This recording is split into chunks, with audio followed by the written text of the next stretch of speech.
highlights of the grand finale of World Superbikes for 2007. It's been an excellent year of racing, with 2 of the 3 championships going down to the final event here at Magny Cours. The French circuit's a fitting venue for the last hurrah, as it's one of the riders' favourites. Its fast flowing turns and undulating layout. And as it's held in autumn, it's also unpredictable weather-wise. Occasional late summer heats, autumnal cold, rain, wind, and even snow as all part of the mix. This year, fog became a factor as well, with several early morning delays hampering practice, but it all added to the drama. So much hanging on the final races of the day. And coming into the final round, this is how it looked.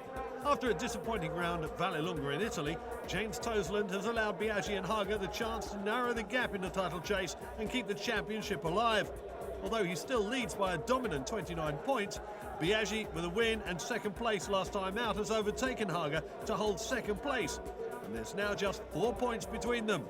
As for the current champion Troy Bayliss, he's now out of contention in 4th place, but is sure to seek victory on one of his favourite tracks on the last outing of the Ducati 999 before the famous mark is retired. For Britain's James Toseland, it's a case of déjà vu, as the French would say, as he's been here before. In 2004, he came to Magny Cours with the championship once again on the line, and he won it in style. This year, he's been much more dominant and has led the championship from the opening round. As the final weekend got underway, and as the young Yorkshireman celebrated his 27th birthday, we spoke to him about his year and the key moments that will mark what has been a classic year of racing. Who is my most feared competitor? Quite a few people say Haga. I said, well, who did I have to beat in 2004? But the only difference is the depth of field. There's your Biaggi's back, there's your Bayliss' back at this course. You know, this has been the big deciding factor of why this will mean not more, but I mean just as much to me. Because winning a World Superbike Championship, to become World Superbike Champion, I don't think whoever you're racing against, if you've got that trophy in your hand, which I've experienced, which I'm lucky enough to experience, because you know a lot of riders go for years and years and don't even get close to having that feeling, and I'm lucky to have that feeling, and that's what keeps me driven, because it's a bloody good feeling. I want it again. In the all-important Superpole to decide the grid, the riders were pulling out all the stops in an effort to get on the front row. Max Biaggi was new to the track and didn't qualify well in the 2 practice sessions, but was definitely up to speed for his flying lap. Here he comes there, Max Biaggi, still fighting for the overall title, and this is a good way to start his weekend. Across the line he comes to take provisional pole by 1.1 seconds. He set the pace for everyone to follow. Looked certain for a front row start.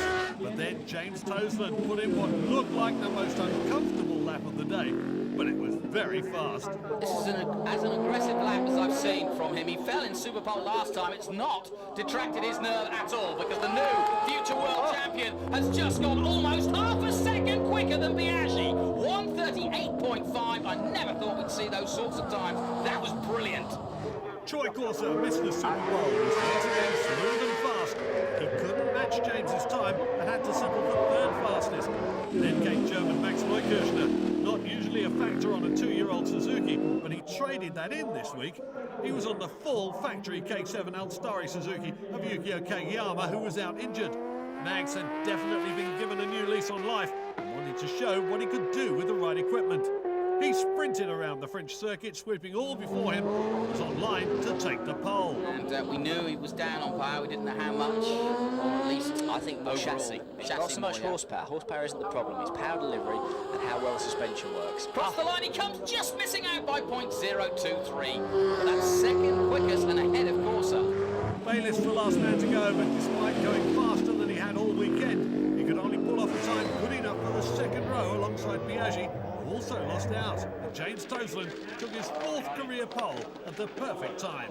This is my last meeting in Superbikes for at least 2 years, obviously going to MotoGP next year, but you know, to get a pole position for everybody who's supported me and all my friends in World Superbikes over the last 7 years. I've got a lot of friends here, and you know, the 10K Honda team have just worked so hard this weekend. We haven't found it the easiest weekends, but we've got there in the end, and to put it on pole position is just deserved for those guys and everybody coming over to support this weekend.